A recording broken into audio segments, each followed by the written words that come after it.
Hello everyone, नमस्कार सभी को। आप सबका स्वागत है अपने यूट्यूब चैनल में। और आज हम डिस्कस करेंगे हिंदी के बहुत ही मोस्ट प्रीवियस ईयर पेपर है, जो कि रीट लेवल फर्स्ट का है और 2015 वाला। यानी कि 2015 के अंतर्गत क्या है कि हिंदी लैंग्वेज फर्स्ट का कैसा पेपर आया था। तो आज क्या कि हम उसी पेपर का सॉल्यूशन करेंगे। तो आज का हमारा फर्स्ट क्वेश्चन कौन सा रहेगा, देख लेते हैं। सबसे पहले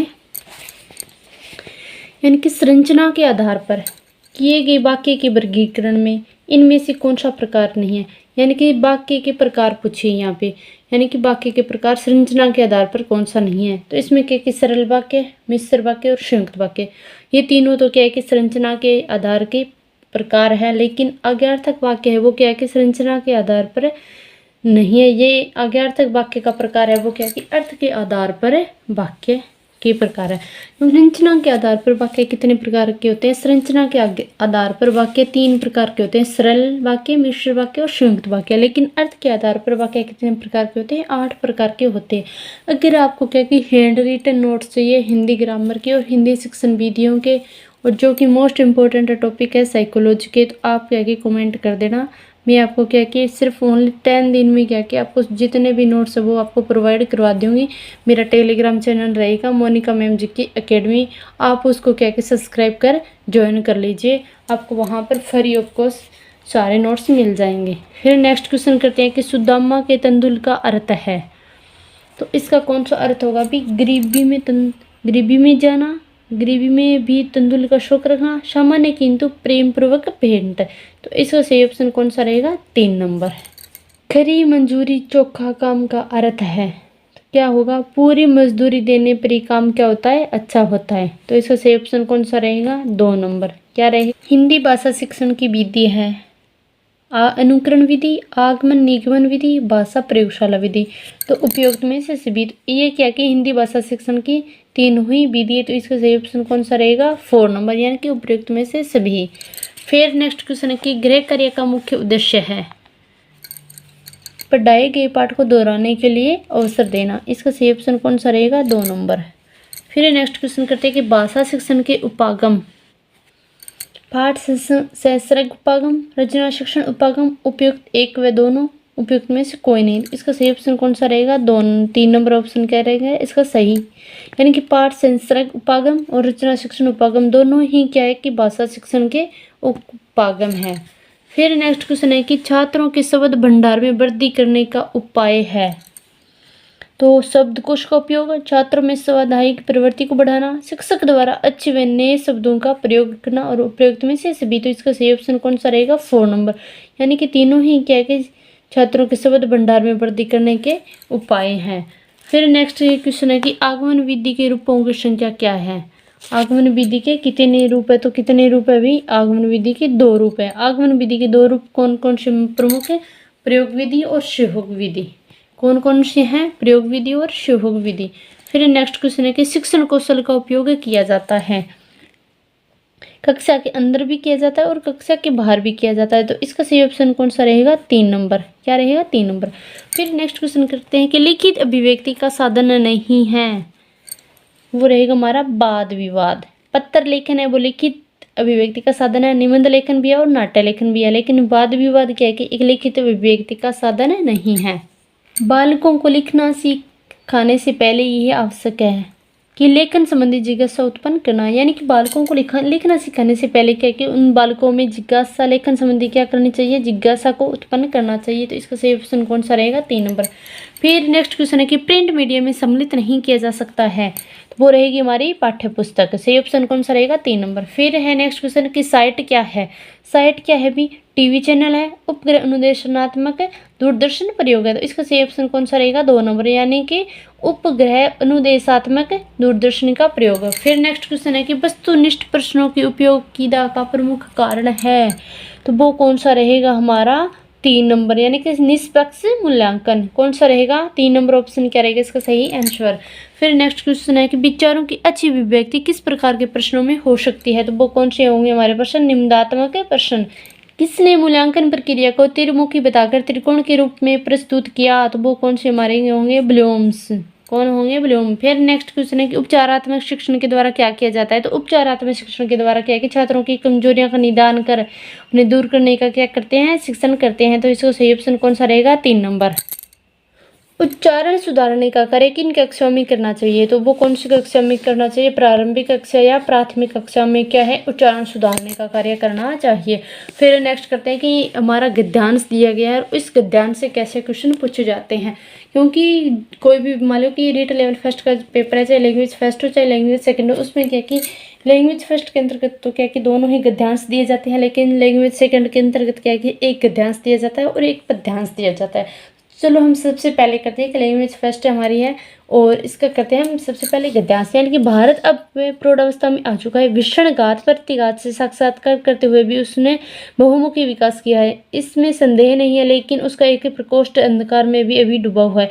हृदय जो कि मानवीय क्रिया व्यापार का नियंत्रणता है, इस समय वह स्वार्थपरकता और भोगवाद के ऐसे रोग से ग्रसित हो गया है जिसके कारण मानवीय आचरण भी बनेला हो गया है।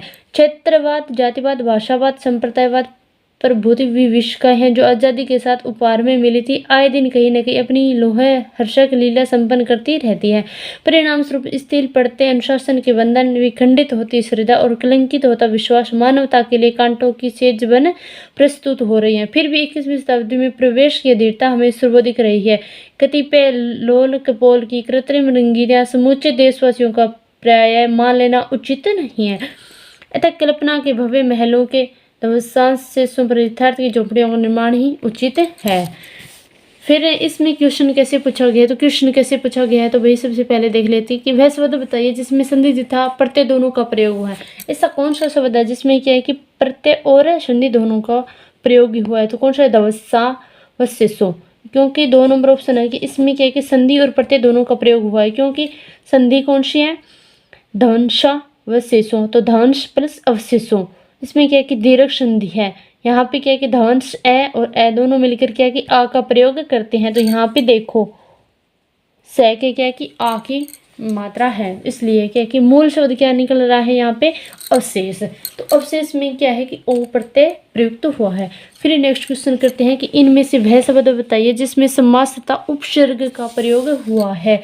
तो इसमें कौन सा है कि घात प्रतिघात। कौन सा है? घात प्रतिघात। इसमें क्या है कि घात और प्रतिघात में क्या है कि द्वंद्व समास है। कौन सा है? द्वंद्व समास है। लेकिन प्रतिघात में क्या है कि प्रति उपसर्ग और मूल शब्द क्या निकल रहा है? घात है। तो इसमें क्या है कि समास तथा उपसर्ग दोनों का प्रयोग हुआ है। फिर नेक्स्ट क्वेश्चन बता करते हैं कि वह तत्सम शब्द बताइए जिसके साथ उपसर्ग और प्रत्यय दोनों का प्रयोग हुआ। तो ये मैं आपको क्लियर कर देती हूँ कि जब 2021 और 2022 में रीट लेवल फर्स्ट का पेपर हुआ तो उसमें क्या कि तत्सम शब्द नहीं दिया गया था। तो तत्सम शब्द वाला टॉपिक है वो क्या कि हटा दिया गया था, लेकिन अभी इसमें है। तो इसमें से कौन सा ऑप्शन होगा? तो वो हमारा होगा विखंडित। कौन सा होगा हमारा? विखंडित। क्योंकि विखंडित शब्द में क्या कि खंडित मूल शब्द निकल रहा है और बी क्या कि यहाँ पे उपसर्ग है। बी क्या है? यहाँ पे उपसर्ग है। फिर नेक्स्ट क्वेश्चन है कि क्रम तत्पुरुष समास का उदाहरण इनमें से कौन सा है? तो वो कौन सा होगा हमारा? लोहो लोम लोम हर्षक। कौन सा होगा हमारा? 1 नंबर ऑप्शन रहेगा लोम हर्षक। इनमें से कौन सा शब्द तत्सम है? तो वो कौन सा होगा हमारा? फर्स्ट और सेकंड दोनों ही ऑप्शन क्या है? राइट है। फर्स्ट और दोनों ऑप्शन ही क्या है? राइट है, क्योंकि स्वतंत्रता और श्रद्धा दोनों ही क्या है? तत्सम शब्द है। फिर नेक्स्ट करते हैं कि हमारा दूसरा गद्यांश दिया गया है और इस गद्यांश से भी क्या ऐसे ही क्वेश्चन पूछे जाते हैं। तो इसमें स्टार्टिंग करते हैं हमारे गद्यांश को। कुसुम शाम को मंदिर में दर्शन करते हुए घर गई, वह देर तक गीत गाती रही, उसमें समय का पता ही नहीं था। आधी रात बीत गई, उसने सितार बजाया फिर भी उसका मन न लगा। उसने टहलना शुरू किया। रात किसी तरह कटी। सुबह उनकी आंखें नींद से बोझिल हो रही थी। वह देर तक सोती रही। माँ ने आकर जगाया और कलेवा करने के लिए कहा। जैसे तैसे वह उठी, नहाई और साइकिल से कॉलेज के लिए चली। कॉलेज में उसकी सखी ने घी के पराठे खिलाए। कुसुम के संगीत प्रेम की कॉलेज में छात्रा ही नहीं, परिवार में मामा चाचा नाना और भाई बहन भी प्रशंसा करते हैं। तो इसमें क्या है? कुसुम के जो प्रतिक्रिया है उसको ही सिर्फ ओनली दर्शाया गया है। तो फिर नेक्स्ट हमारा क्वेश्चन रहेगा पहला, इनमें से कौन सा स्त्रीलिंग नहीं है? तो इसमें से कौन सा स्त्रीलिंग नहीं है? तो वो है कलेवा।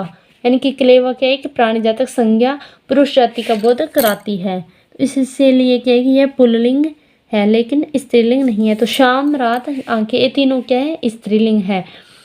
फिर क्लेवा शब्द क्या है कि हमेशा ही क्या है, नित्य है, पुल्लिंग के अंतर्गत ही आता है। फिर नेक्स्ट क्वेश्चन है कि कुसुम शाम को घर गई, इस वाक्य में कौन सा काल है? तो इसमें कौन सा काल होगा? हमारा सामान्य काल होगा। कौन सा होगा? सामान्य काल। क्योंकि क्रिया के जिस रूप से भूतकाल में क्रिया माने कि क्रिया के जिस रूप से भूतकाल में क्रिया के सामान्य रूप से समाप्त हो जाने का संकेत मिलता है, उसे हम क्या कहते हैं? सामान्य भूतकाल क्रिया। इसमें क्या कि ट्रिक, इसकी पहचान कैसे होगी? आ ई ए आदि शब्द आते हैं तो वो कौन से होगी? हमारी सामान्य भूतकाल की। फिर नेक्स्ट क्वेश्चन कहते हैं कि कारक चिन्ह के प्रयोग के बावजूद इनमें से किस शब्द का बहुवचन नहीं है? यानी कि कारक चिन्हों का प्रयोग हुआ है लेकिन फिर भी क्या है कि ऐसा कौन सा शब्द है जिसमें बहुवचन नहीं है? तो वो कौन सा होगा? हमारा घी। घी क्या है कि एक बहुवचन शब्द नहीं है, वह सदैव क्या है? एक वचन में ही रहता है। यानी कि द्रव्य पदार्थ क्या होते हैं? एक वचन में ही रहते हैं हमेशा। फिर नेक्स्ट क्वेश्चन करते हैं कि इनमें से किस शब्द का लिंग नहीं बदलता? नेक्स्ट क्वेश्चन है कि इनमें से किस शब्द का लिंग नहीं बदलता है? तो वो किसका? चाचा का बदलता है चाची, छात्र का बदलता है छात्राएं, मामा का मामी। लेकिन साइकिल है उसके शब्द का किसी भी प्रकार लिंग नहीं बदलता। पर इनमें से कौन सा शब्द बहुवचन में प्रयुक्त होता है? तो कौन सा रहेगा? दर्शन शब्द। दर्शन शब्द क्या है कि बहुवचन होता है लेकिन इस यहाँ पे मन भी दिया हुआ है, तो मन क्या है कि मन शब्द क्या है कि हमेशा एक वचन में प्रयुक्त रहता है। और पराठा शब्द क्या है? सदैव बहुवचन, यानी कि पराठे पराठो होता है। सितार का बहुवचन क्या होता है? सितारे या सितार होता है। लेकिन यहाँ पे बहुवचन में ही प्रयुक्त हुआ है तो वो कौन सा होगा? दर्शन। दर्शन सदैव क्या है? बहुवचन में ही रहता है। फिर नेक्स्ट करते हैं कि ईश्वर तुम्हें सबलता प्रदान करे, यह वाक्य क्या है? इसमें वाक्य कौन है? इंछा दर्शाई गई है, यानी कि इंछावाचक वाक्य होगा। इंछावाचक है ऐसे वाक्य जिनसे हमें क्या है कि वक्ता की कोई इंछा, कामना, आकांक्षा, आशीर्वाद या शुभ कामनाओं आदि का बोध हो, तो वह वाक्य कौन सा होगा? इंछावाचक वाक्य होगा। मेरा छोटा भाई प्रशांत धार्मिक पुस्तकें अधिक पढ़ता है, इस वाक्य में विधेय का विस्तार है, तो वो कौन सा होगा? 2 नंबर ऑप्शन होगा। क्योंकि वाक्य के 2 अनिवार्य अंग होते हैं। वाक्य के कितने अनिवार्य अंग होते हैं? उद्देश्य और विधेय। और ये क्वेश्चन भी पूछा गया कि वाक्य के कितने अंग होते हैं। ये क्या कि रीट लेवल 2021 में, शायद 2021 में ये पूछा गया था कि मालूम वाक्य के कितने अनिवार्य अंग होते हैं, तो इसमें दिया था उद्देश्य और विधेय। कितने अंग होते हैं? 2 या 3 4 ऐसे दिया हुआ, तो वहाँ पे मैंने ऑप्शन किया था 2 नंबर। फिर क्योंकि वाक्य में जिसके बारे में कुछ कहा जाए, जैसे कि कर्ता, कर्ता क्या कहलाता है? उद्देश्य कहलाता है। अगर उद्देश्य की विशेषता प्रकट करने वाले शब्द समूह को क्या कहते हैं? उद्देश्य का विस्तार कहते हैं। इसमें क्या है कि वाक्य में उद्देश्य के बारे में जो कुछ कहा जाए तो वो कौन सी होगी? क्रिया, यानी कि वह विधेय कहलाएगा। और विधेय की विशेषता प्रकट करने वाले शब्द समूह को क्या कहते हैं हम? विधेय का विस्तार। तो यहाँ पे क्या है कि धार्मिक पुस्तक अधिक है, तो वो क्या है? विधेय का विस्तार है, क्योंकि यह विधेय शब्द पढ़ाता है। तो आज का सेशन कैसा लगा? आज की ये मान लो कि रीट लेवल फर्स्ट 2015 का लैंग्वेज फर्स्ट हिंदी का पेपर हमने सॉल्यूशन किया है। अगर आपको ये क्वेश्चन मान लो कि प्रीवियस ईयर क्वेश्चंस अच्छे लगते हैं, पसंद आते हैं, तो कमेंट में ज़रूर गुड का निशान लिखना। और चैनल पर अगर आप नए हो तो भाई चैनल ने ज़रूर सब्सक्राइब करो। और